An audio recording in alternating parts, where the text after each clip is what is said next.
Le quatrième pouvoir. Cette expression qui désigne de manière générale les médias, la presse et tout organe de communication qui traite et fournit l'information. Au Sénégal, ces organes sont symboliques de l'essor de la démocratie. Selon une étude d'Africa Communication, 81% des Sénégalais regardent la télévision, 53% écoutent la radio et 35% lisent la presse écrite. Les femmes sont présentes dans les salles de rédaction partout à travers le monde. Et il est souvent intéressant d'analyser les postes qu'elles y occupent. Plus spécifiquement, en Afrique de l'Ouest, on note un certain manque de représentativité de la gente féminine dans les médias. Plusieurs questions se posent. La voix des femmes en télévision, à la radio et à la presse écrite est-elle contrainte à certaines dynamiques culturelles ? L'accroissement du nombre de femmes dans les organes médiatiques assure-t-elle vraiment une meilleure représentativité ? Sommes-nous actuellement dans un tournant en ce qui concerne la place qu'occupent les femmes dans les médias au Sénégal ? Mesdames et messieurs, tant de questions avec nos invités aujourd'hui qui ont leur opinion et leur avis bien tranché tout de suite sur notre plateau.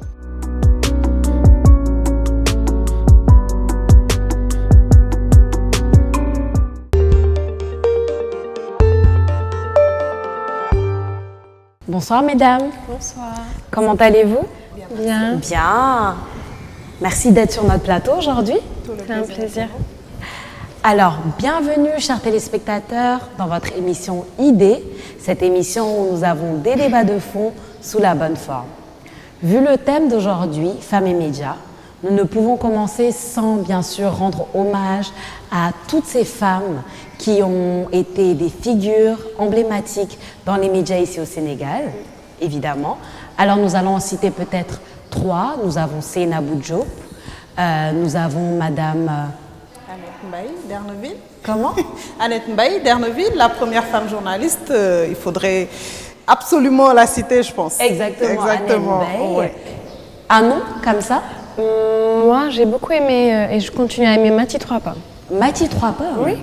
Mathie Trois Pommes qui est d'ailleurs toujours active. Voilà, c'est une Même grande si activiste. elle est toujours active, elle est là, elle est présente dans les réseaux sociaux et tout. Alors, aujourd'hui par contre, j'ai deux femmes qui sont qui ont des opinions, bien entendu, et qui ont leur mot à dire sur le sujet d'aujourd'hui. Madame Fatou Guissé. Bonjour. Bonjour. Donc pour la petite présentation, vous êtes titulaire d'un Master 2 en marketing et communication. Exactement. Vous êtes reporté sur l'entrepreneuriat.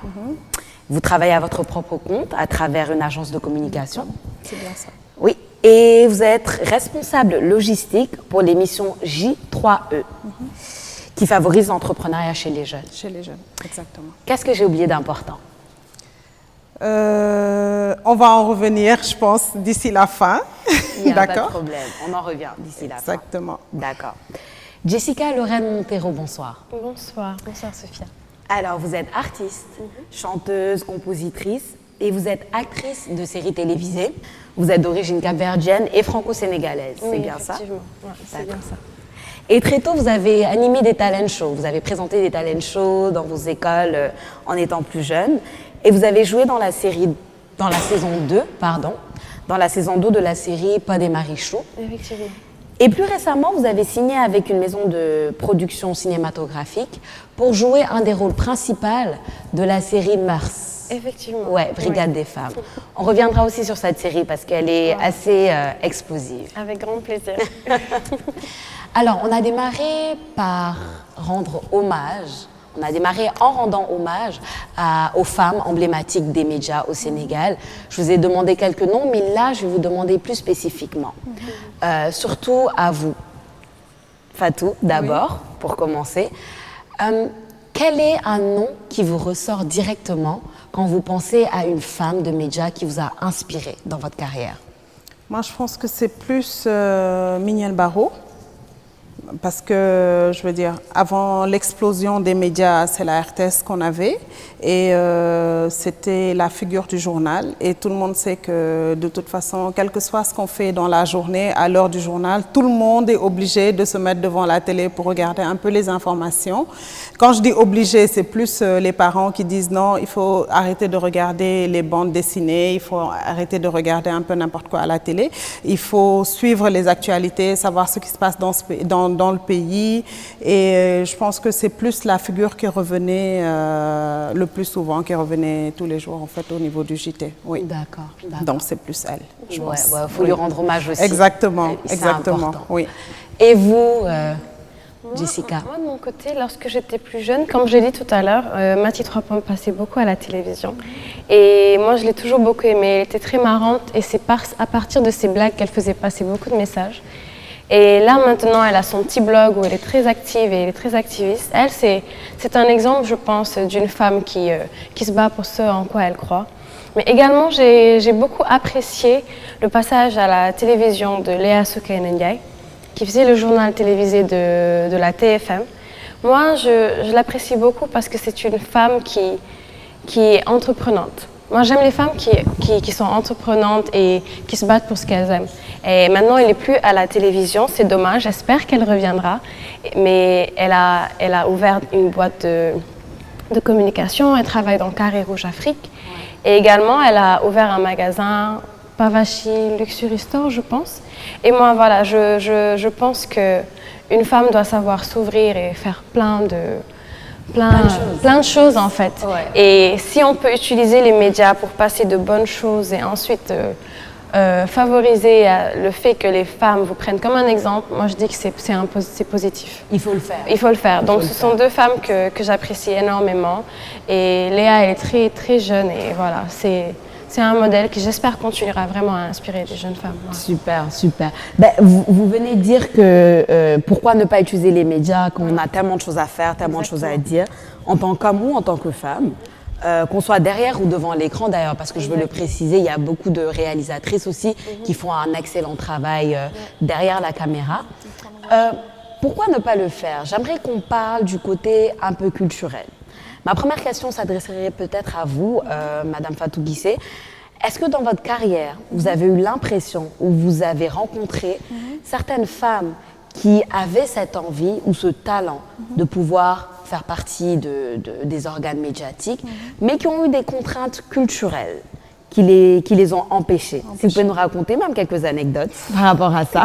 Absolument, absolument. Je pense que oui, des exemples, il y en a à la tonne et à l'appel, je crois. On est dans un pays où le poids culturel, le poids social est très très fort.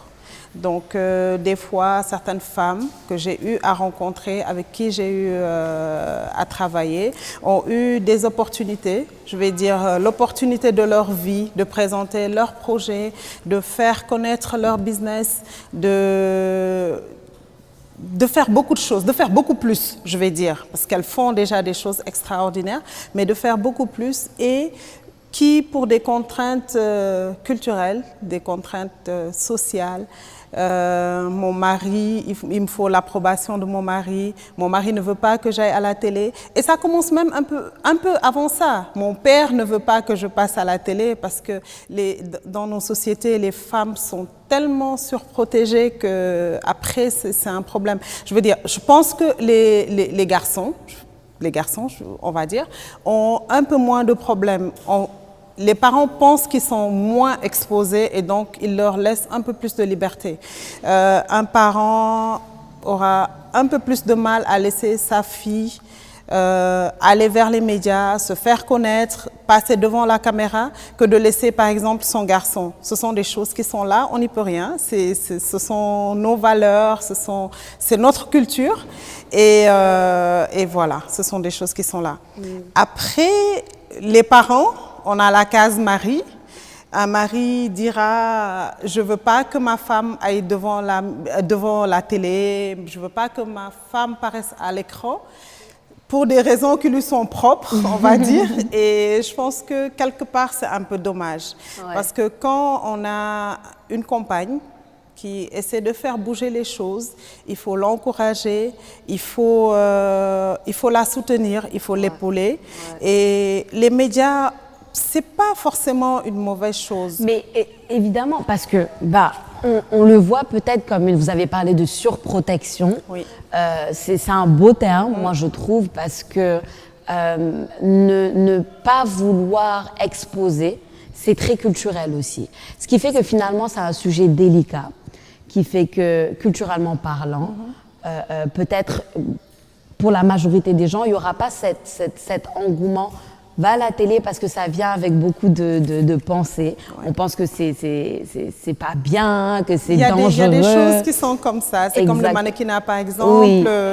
C'est des choses qui sont là. On n'y peut rien. Après, il y a le facteur culturel chat. Exactement. C'est là où les mamans vont dire non, il ne faut pas aller à la télé. Télé de fobiri chat. Bon, faut demain les chatou. D'accord. Ce sont des croyances qui sont là. Ce sont des choses qui sont là. Mais je veux dire, dans la vie, il y a des opportunités qu'il faut savoir saisir.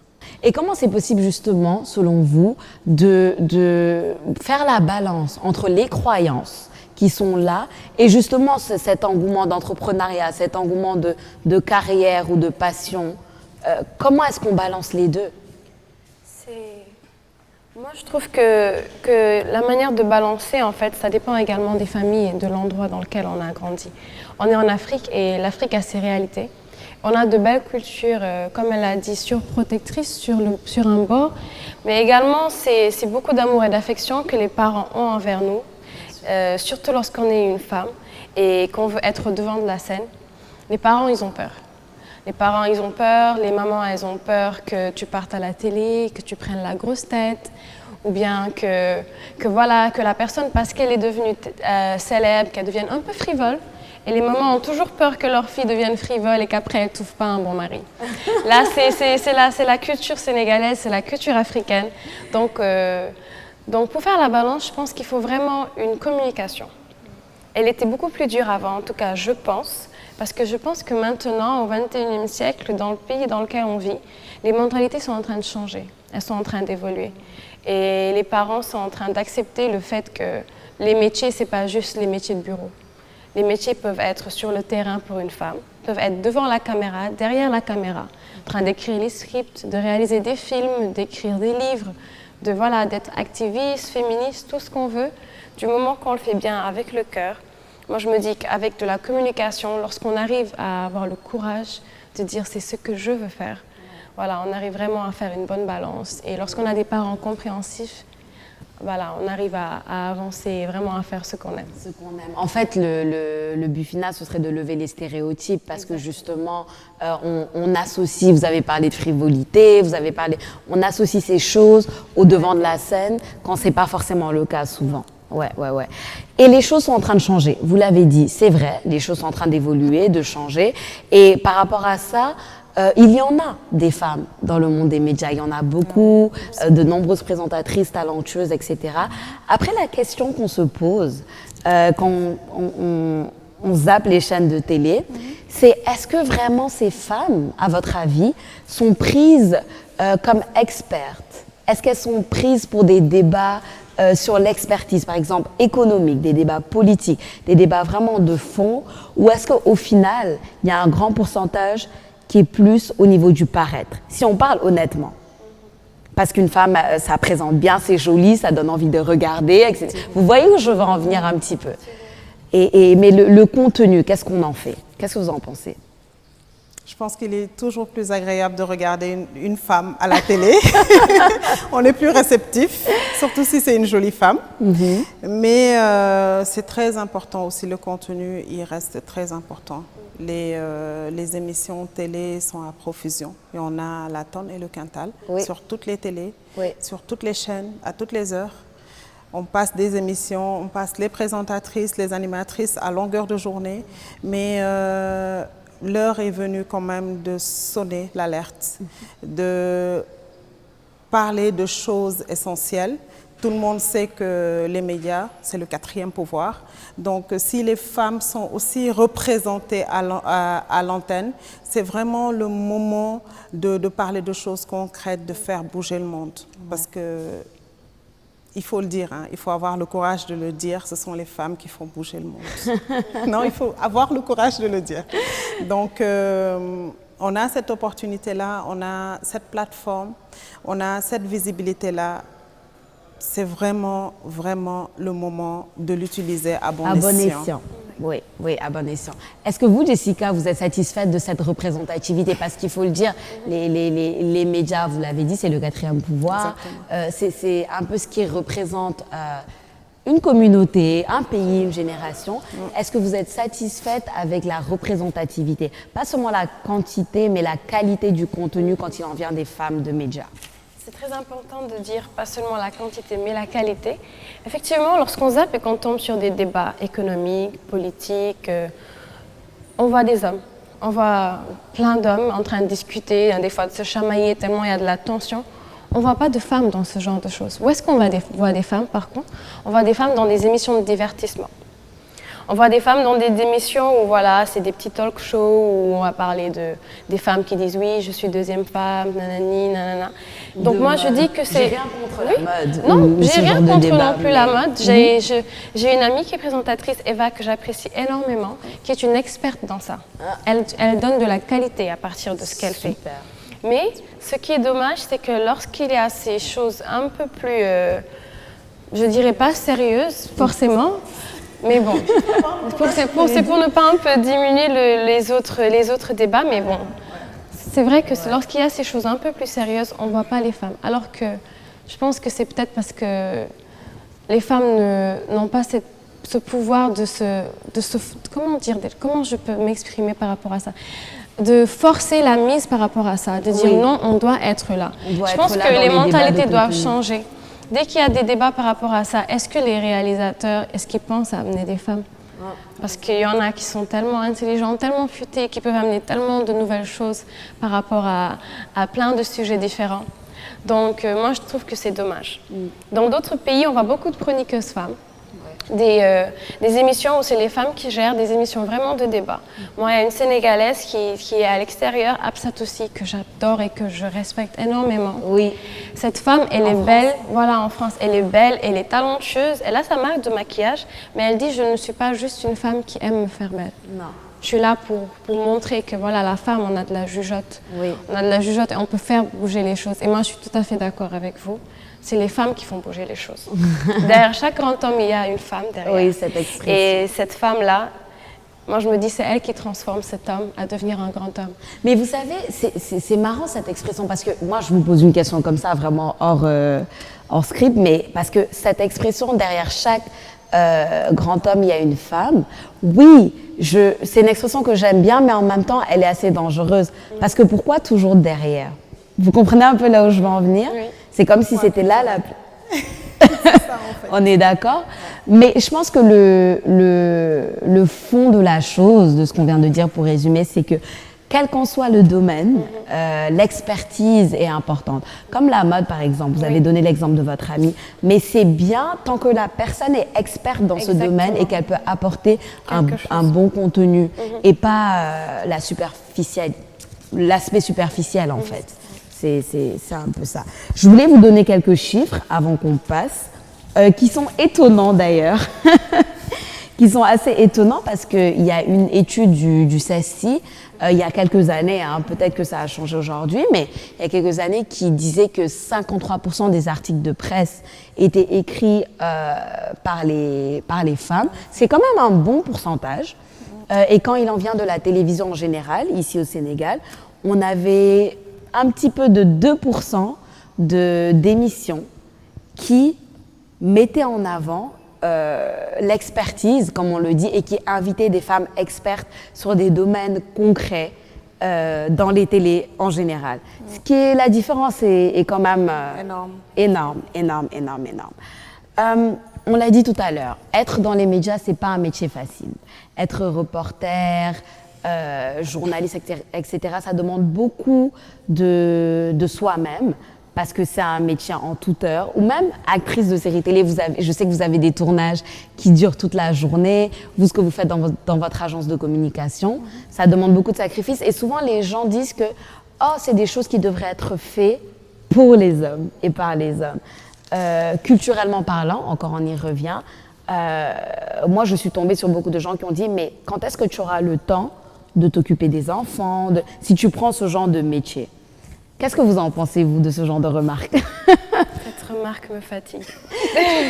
C'est fatigant? C'est fatigant parce que moi, je me dis, mais l'homme, il va, depuis la nuit des temps, il va au travail, il gère son travail, sa vie de famille et à la limite même ses amis également. Il part sortir avec ses potes, il a le temps pour certains d'aller au PMU, d'aller je sais pas quoi, de vivre leur vie. Oui. Pourquoi est-ce qu'une femme, lorsqu'elle a un métier dur, on lui dit mais quand est-ce que tu auras le temps de t'occuper de ta famille? Moi je me dis on est au XXIe siècle. On est au XXIe siècle et la femme ne doit plus être étiquetée comme quoi tu dois rester à la maison, faire la cuisine et puis c'est tout. Si tu en as envie, tant mieux. Moi, par exemple, si je reste quelques jours à la maison, juste à faire des choses de la maison, je pète un câble. Je pète un câble parce que j'ai besoin d'activer, de sortir, de bouger. Parce que c'est mon travail qui m'a habituée à ça. Et moi, je dis toujours, je me répéterai toujours par rapport à ça. Nous, les femmes d'aujourd'hui, on en veut. Donc si on en veut, mais on serre la ceinture, on se bagarre, on se donne les moyens de faire les choses. Donc moi je me dis, on doit arrêter de nous dire, mais si, alors quand est-ce que tu auras le temps d'être chez toi, t'occuper de ton mari, d'être journée, t'occuper de tes enfants? Je me dis, bah, je vais trouver le temps et je vais bien le faire, parce que c'est moi qui ai décidé de le faire comme ça. Et voilà, je pense qu'on peut très bien gérer les choses. Nous les femmes, on peut faire plusieurs choses à la fois. Sincèrement. Contrairement aux hommes, oui. Bon, on va pas leur verser dans un débat féministe non plus. On va pas leur jeter des pics, mais bon, je dis ça, je dis rien. C'est quelque chose qu'on dit souvent, que les femmes sont bonnes à la gestion, plus sont bonnes à gérer plusieurs choses en même temps que c'est ça, que les hommes. Une femme va gérer son bébé qui dort, va gérer la marmite, elle va gérer les choses de la maison. Le bébé va pleurer, elle va pas faire éteindre le gaz, non, elle va aller le prendre, le donner à manger, le remettre, venir voir le gaz si tout est bon. Une femme a l'habitude. C'est vrai. Vous avez dit tout à l'heure qu'on est au XXIe siècle et que les choses évoluent, etc. Aujourd'hui, en 2019,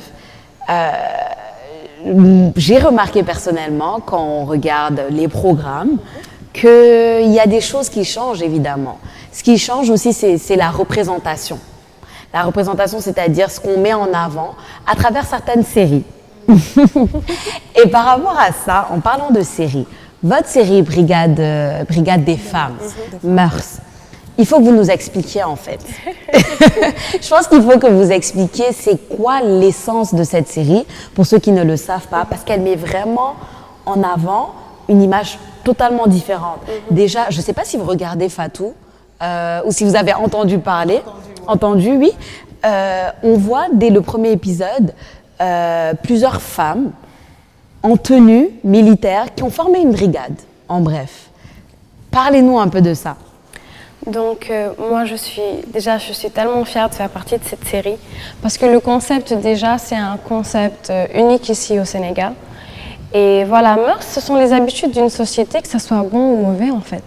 Donc le but de cette série, c'est pas comme ce que beaucoup pensent, c'est le fait de montrer des choses négatives comme quoi la femme elle n'a pas besoin de l'homme. Je me dis non. Le but de cette série, c'est de montrer que les capacités de la femme, elles dépassent même ce que la femme imagine. C'est ça. Donc au début, on a une femme qui était dans les renseignements généraux, Anna, qui s'est fait draguer par son supérieur. Et lorsqu'elle a refusé ses avances, il l'a limogée. Voilà. Il lui a fait perdre son travail. Et lorsque ça lui est arrivé, elle s'est dit, mais nous, les femmes, on souffre par rapport à ça. On est dans des milieux où on veut avancer correctement et les hommes ou bien la société nous empêchent de le faire. Donc elle a décidé de créer sa propre brigade qu'avec des femmes. Elle est partie chercher chacune avec son petit quelque chose. Moi je joue le rôle de Marly, une experte informatique et tout. Donc c'est ça, elle a pris une brigade où elle a pris un peu de toutes les femmes. Ici c'est la force, ici c'est l'ingéniosité, ici c'est un peu de séduction, là-bas c'est le fait d'être un caméléon, de vraiment pouvoir s'adapter à tout. Et ce qu'on essaie de montrer à travers cette série, c'est les vices de la société, les réalités de la société, comment pouvoir les dépasser et également pouvoir chaque fois qu'un épisode passe, faire passer de bons messages. Ouais. Parfois les gens se plaignent, ils disent non, il ne faut pas montrer certaines choses. Moi je me dis que lorsqu'on veut montrer les vérités d'une société, il faut faire la manière brute. Il faire la manière brute, montrer ce qu'il y a vraiment et montrer également le fait qu'on peut dépasser ces choses, qu'on peut dépasser ces choses et qu'on peut sortir de ça des enseignements. Tout à fait. Voilà. Justement, vous avez dit que le but, c'était de montrer que la femme était capable de choses qu'elle ignore elle-même. Fatou, vous qui encadrez, on peut dire, entre guillemets, des entrepreneurs, est-ce que vous en rencontrez des femmes qui ont un potentiel extraordinaire et comment est-ce que vous les poussez justement à dépasser ce potentiel, à ne pas avoir peur? On parlait de contraintes culturelles tout à l'heure. Quand vous êtes confronté à ces femmes-là, c'est quoi? Qu'est-ce que vous leur dites pour qu'elles dépassent ces contraintes? Déjà, avant de répondre à la question, je vais dire que le moment est venu d'investir dans la confiance en soi, dans la prise de parole en public. C'est important. Ce sont des choses que les gens négligent un peu et où il faut vraiment mettre le paquet. Ça, c'est la première chose. Parce que une femme ou un homme, de manière générale, une personne, l'être humain, de manière générale, doit pouvoir dire ce qu'il pense de la manière la plus absolue possible et avec une entière confiance en lui-même. Je parle de l'être humain. Donc, les gens devraient investir dans ça. Et quand on arrive à faire passer le bon message de la meilleure des manières possibles, sky is the limit. Après, tout est possible, on peut tout faire. Et ce qu'on dit la plupart du temps, parce qu'on fait beaucoup de séances de coaching, ce qu'on dit aux jeunes, c'est déjà, on les motive déjà. Parce que quand quelqu'un est devant toi avec un bon projet, avec une bonne vision, la première chose à faire, c'est de mettre cette personne-là en confiance. Après, lui dire que les gens qui sont en face de toi, ils ressentent tes peurs, ils ressentent ton manque de confiance, ils ressentent ton assurance de la même manière. Donc, quel que soit le message que tu veux faire passer, quand toi-même tu y crois et que tu as une entière confiance en ce que tu dis, c'est normal, c'est logique que la personne qui soit en face de toi, que cette personne-là, elle le ressente de la même manière. C'est important. Il y a une connexion qui s'établit. Exactement. Et ce que vous dites, juste sans vous couper, c'est important parce qu'on est à l'heure du développement personnel. En fait, c'est comme si c'était ça qui était... on devait mettre l'accent sur ça. Sur ça. C'est ça. C'est important. Parlez-nous de votre émission, l'émission dont vous êtes chargée de la logistique, J3E, c'est ça? Jeune 3E, c'est une émission, je salue toute l'équipe au passage, qui fait la promotion de l'entrepreneuriat des jeunes. On vient de boucler la saison 1. Et on a eu 50 jeunes qui sont passés à l'émission, beaucoup de séances de coaching, beaucoup de développement personnel. Et il y a d'autres qui, même au-delà de cette émission-là, on continue à faire des séances de coaching parce que dans leur vie de tous les jours, quand on est entrepreneur, quand on est leader, quand on est chef d'entreprise, on a besoin de cette confiance en soi, on a besoin de ce leadership-là et ça passe par la prise de parole, ça passe par beaucoup de choses, par le développement personnel qui continue à le faire. Donc, par ailleurs, tout à l'heure, donc quand on parlait de série, j'ai dit qu'on y reviendra tout à l'heure. Je demande à tout le monde de rester connecté. Il y a une nouvelle série qui arrive. Dont on est en train de faire la promotion et qui va aussi mettre l'accent sur la femme jeune, moderne, la femme entrepreneur, la femme qui a une totale confiance en elle-même et pour faire bouger les choses. Certes, on mettra l'accent sur beaucoup de problèmes de société, bien sûr. Ça va de soi, bien sûr. Mais on va plus chercher à valoriser la femme qu'autre chose. Tu l'as dit tout à l'heure, il y a beaucoup d'émissions, il y a beaucoup de séries, il y a beaucoup de choses qui se passent où la femme a un rôle ingrat, je vais dire. Et là, je pense qu'il faut faire passer les bons messages pour même les femmes qui regardent, parce que c'est important quand elles regardent de savoir qu'il y a autre chose. Que que la vie, c'est pas seulement d'être brimé, c'est pas seulement les humiliations, les violences conjugales, c'est pas seulement ça, il y a autre chose. Il y a l'ouverture au monde, il y a l'entrepreneuriat. Je veux dire, un accomplissement de soi, c'est pas derrière un bureau. C'est pas parce qu'on a fait de longues études qu'on est forcément, je vais dire, entre guillemets, quelqu'un. En fait, j'ai l'impression que votre but, c'est de mettre en avant, vous me dites si je me trompe, mais le fait de trouver sa passion. Exactement. Trouver quelque chose qui vous passionne. Exactement. Et le faire. Exactement. On a eu des exemples ici dans ce pays, des gens qui sont partis de rien, avec un capital de 500, 2000 francs, qui aujourd'hui sont à la tête je veux dire, d'énormément de choses. Ce sont des choses qui peuvent arriver. Ouais. C'est pas seulement, il n'y a pas d'élite. Ouais. C'est pas parce qu'on est né avec une cuillère dans la bouche que forcément on suit cette trajectoire-là toute sa vie. Il y a des gens qui sont partis de rien. Il faudrait, à travers justement les médias, montrer ces exemples-là. Montrer aux gens qui sont dans les foyers, qui regardent, les femmes. Moi, je parle plus des femmes. Hein. Je suis désolée, c'est un truc qui est là. Parce que c'est le thème de l'émission, donc vous avez exactement. le droit. Il faudrait faire passer à ces femmes-là les bons messages, leur montrer qu'elles peuvent y arriver, qu'elles peuvent faire bouger les choses, même en partant de rien. Ouais. Oui, Ouais, et ça, ouais. on ne peut le faire qu'à travers les médias. Parce que quand elles restent chez elles, je veux dire, toute la journée, elles sont scotchées à la télévision, elles écoutent la radio. C'est vraiment le meilleur canal pour faire passer ces messages-là. Évidemment, on y revient, c'est le quatrième pouvoir. Donc, c'est important d'analyser Exactement. ce qui se passe Exactement. dans ce quatrième Exactement. pouvoir. Et justement, à travers les médias et la presse en général, à l'heure d'aujourd'hui, est-ce que vous pensez qu'il y a encore des tabous, il y a encore des thèmes qu'on ne peut pas développer dans une série télé, dans une émission? Avec des séries comme la vôtre, vous élaborez tellement de thèmes qui, je pense, il y a 20, 25 ans, 30 ans, serait impensable de les mettre à la télé. Non, ce serait impensable. Est-ce qu'il y a encore des choses dont on ne peut pas parler? Des réalités? Je pense qu'ici, quand même, il y a encore certaines choses dont on ne peut pas parler à la télévision qui seraient vraiment mal vues. Et d'une manière, moi, je me dis peut-être que c'est ce qui sauve notre beau pays. Parce qu'il y a des choses dont, je ne dirais pas dont on a peur, mais qu'on n'ose pas faire et qu'on n'ose pas divulguer dans notre société, en tout cas pas au grand jour. Certes, il y a du tout dans tous les pays du monde. Ça, il faut l'avouer. Mais ce qui est bien, c'est que comme vous l'avez dit, il y a 25 ans, il y a certains thèmes qui n'auraient pas été mis au grand jour à la télévision.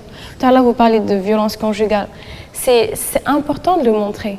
Parce qu'il y a des femmes qui, si on ne leur montre pas qu'elles ne sont pas obligées de subir certaines choses et de rester dans des mariages alors qu'elles se font frapper, qu'elles sont humiliées et qu'elles ne peuvent vraiment pas utiliser leur potentiel. Elles ont besoin que quelqu'un à la télévision, parce qu'elles sont toute la journée devant la télé, elles écoutent la radio, elles ont besoin que des femmes leur montrent qu'elles ont le droit d'être heureuses, elles ont le droit de vivre, d'être épanouies et d'avoir confiance en elles. Je pense que ce qui permet à une personne d'avancer et d'être heureux, c'est la confiance en soi. Ce qui fait, moi, je suis totalement d'accord pour tout ce qui est développement personnel. Moi, j'ai eu la chance de passer dans une école de commerce, de gestion. Donc, on a eu des cours de développement personnel, on a eu des cours d'art oratoire. Et c'était des cours vraiment intéressants.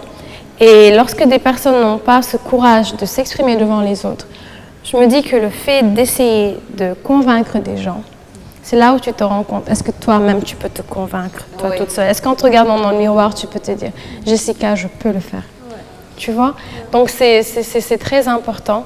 Et voilà, c'est à travers les médias qu'on peut faire passer plein de messages, qu'on peut faire savoir aux gens, aux femmes, aux hommes, aux enfants que lorsqu'on a un rêve, lorsqu'on a une passion, on se donne les moyens et on fait les choses bien, parce qu'il faut faire les choses bien.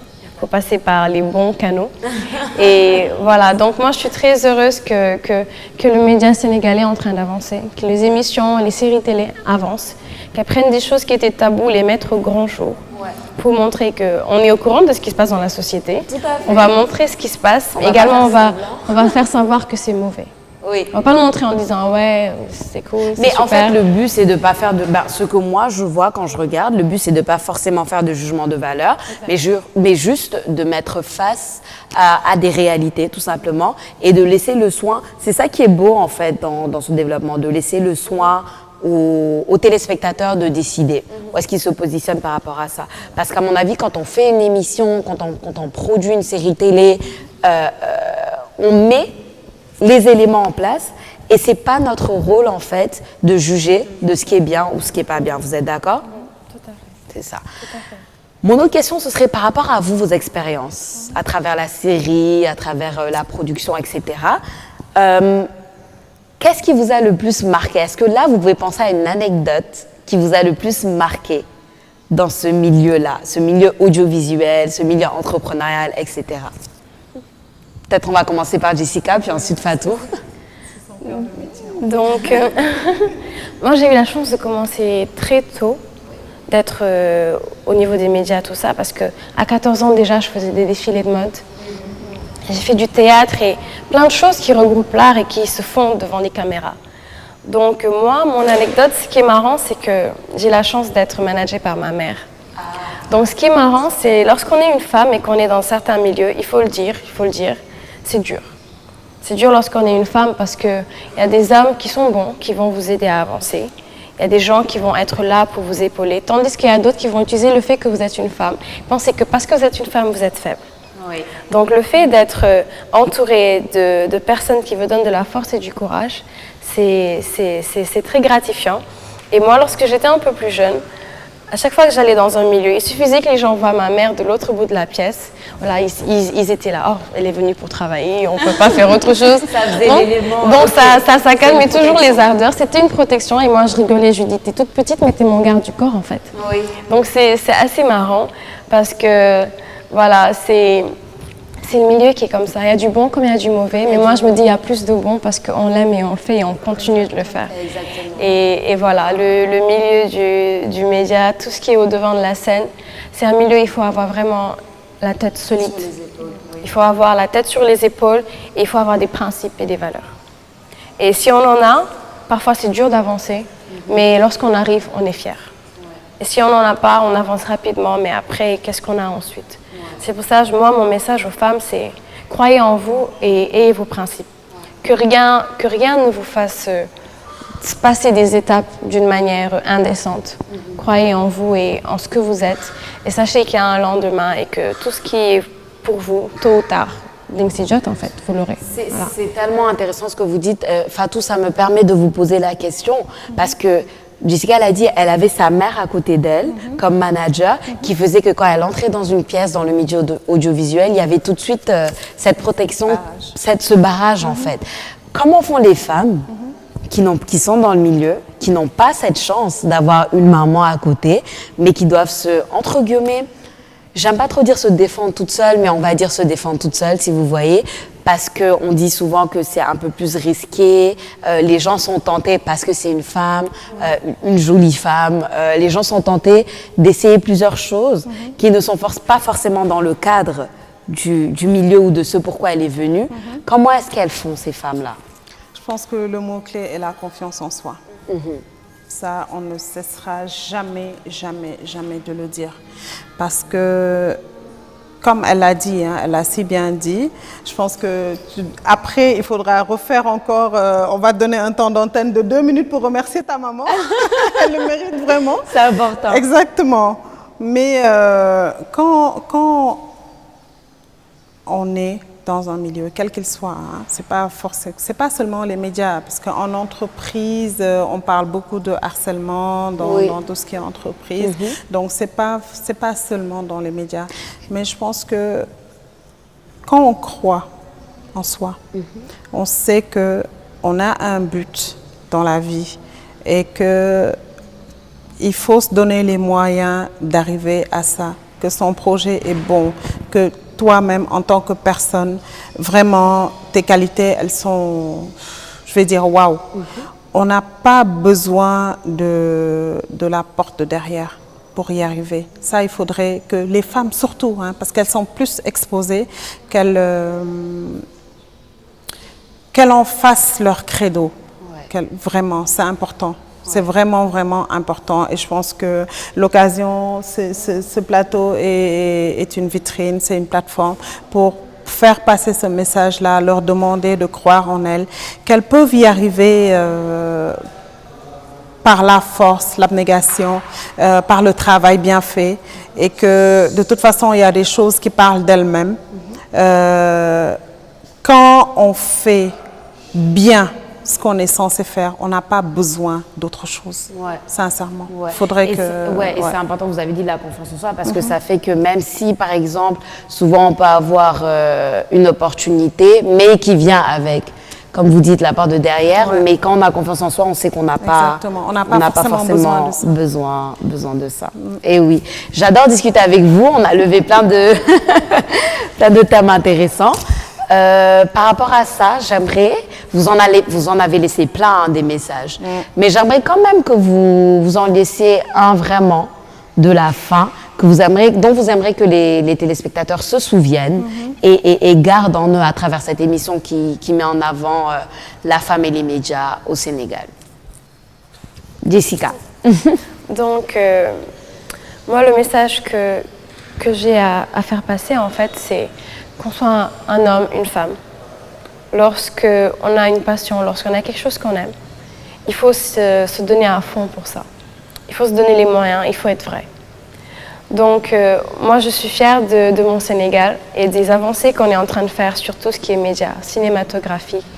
Et voilà, mon message est également de remerciement à une structure comme Evenprod, qui fait une série comme Mœurs et qui brise des tabous, qui fait passer des messages, qui donne de la force à la jeunesse, aux femmes et aux hommes également. Parce qu'on ne donne pas de la force qu'aux femmes. Il ne faut pas penser qu'on est des féministes. Non, c'est juste le thème de l'épisode d'aujourd'hui. Mais voilà. Et voilà, inviter les autres structures, les médias, les télévisions, à donner beaucoup plus de rôles importants et vraiment poignant et fort aux femmes. Parce que nous, les femmes, attendez, on a ce petit quelque chose qui rend tout un peu plus magique. Et voilà, donc, moi, c'est ça. Et voilà, encourager les femmes qui se donnent à fond tous les jours, qui se battent pour ce qu'elles aiment et ce qu'elles font. Et leur dire que moi, je suis certaine que tôt ou tard, Dieu fera que, voilà, on sera fiers d'avoir fait ce qu'on a fait. Et moi, je suis très contente. Merci de l'invitation pour cette émission. Parce que quand j'ai vu le thème, j'étais très heureuse. Je me suis dit, c'est un thème super croustillant et tout, il y a plein de choses à dire dessus. Et voilà, continuer d'avoir confiance en soi et voilà, d'utiliser les médias, d'utiliser les réseaux sociaux, tout ce qu'on a réussi à avoir dans ce nouveau siècle. Les réseaux sociaux ont un grand impact actuellement, c'est vraiment beaucoup de choses se passent là-bas. Je pense que bientôt ça va être ajouté à tout ce qui est télévision. Il y aura télévision, radio, presse écrite, réseaux sociaux. On doit compter avec, il faut le dire. Fatou, votre message de la fin, et peut-être je vais le relier avec... on a parlé de prise de décision.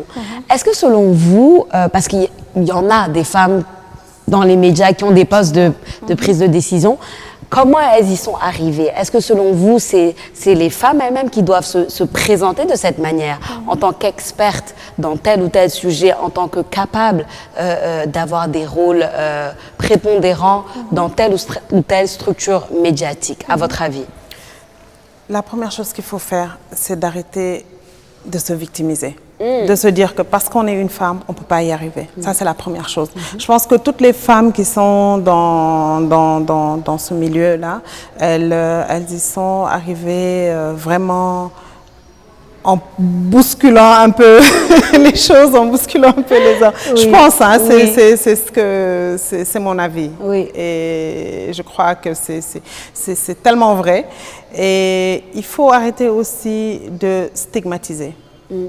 Il faut vraiment arrêter de penser que la femme, c'est le sexe faible. C'est faux, c'est totalement faux. C'est tellement, tellement faux. Il faudrait vraiment que ça soit dit. Il fallait que ça sorte. Et donc, que ça soit dans les médias, que ce soit en entreprise, que ce soit même dans la vie de tous les jours, hein, il faudrait qu'on arrête de tout le temps se victimiser. Victime, en fait. En victime. Ouais, tout Je pense que simplement. c'est le mot. C'est le mot. Il faut arrêter de Non se à la victimiser. victimisation. Exactement. Non, mais c'est vrai. Oui. Parce que on a été formaté, certes, De pour cette ça. manière. On dit toujours que... Et ça, par contre, il faudrait le faire sans enlever vraiment La féminité. la valeur de la femme et surtout l'importance d'un homme. Parce que l'homme, c'est le chef de la famille. Il faudrait aussi, ça c'est un petit clin d'œil aux féministes, c'est pas parce qu'on s'affirme, c'est pas parce qu'on a une carrière, c'est pas parce qu'on est bien dans sa peau qu'il faudrait aussi dire qu'on n'a pas besoin des hommes. Ils sont là, ce sont nos pères, ce sont nos maris, ce sont nos frères, exactement. Et on a besoin d'eux tout autant qu'ils ont besoin de nous. Ça, c'est un fait. Mais c'est pas pour autant qu'on va se laisser marcher dessus. C'est pas pour autant qu'on va se victimiser. C'est pas pour autant qu'on va se dire qu'on est faible. On n'est pas faible, c'est faux. Et prendre confiance en soi, c'est pouvoir s'affirmer. C'est si on a des qualités, si on a une expertise, de pouvoir la mettre en avant, mais de manière vraiment très... De la bonne manière, on va dire. Exactement. Il ne faut pas non plus trop tirer sur la corde, mais il faudrait pouvoir s'affirmer. D'accord, d'accord. Le mot féminisme est revenu à plusieurs reprises. oui, À mon avis, il faut une redéfinition même de c'est quoi le féminisme. Parce que souvent, beaucoup de fois, les gens reculent derrière ce mot, alors qu'à la base, il n'est pas ce qu'on croit. Peut-être qu'on fera une émission dessus. Qui sait? Mesdames, merci beaucoup d'avoir partagé ce plateau avec moi. Merci. Je suis très contente de vous avoir eu. Chers téléspectateurs, vous avez suivi votre émission Idées sur ITV, l'émission où nous menons des débats de fond sur la bonne forme. Nous vous donnons rendez-vous prochainement.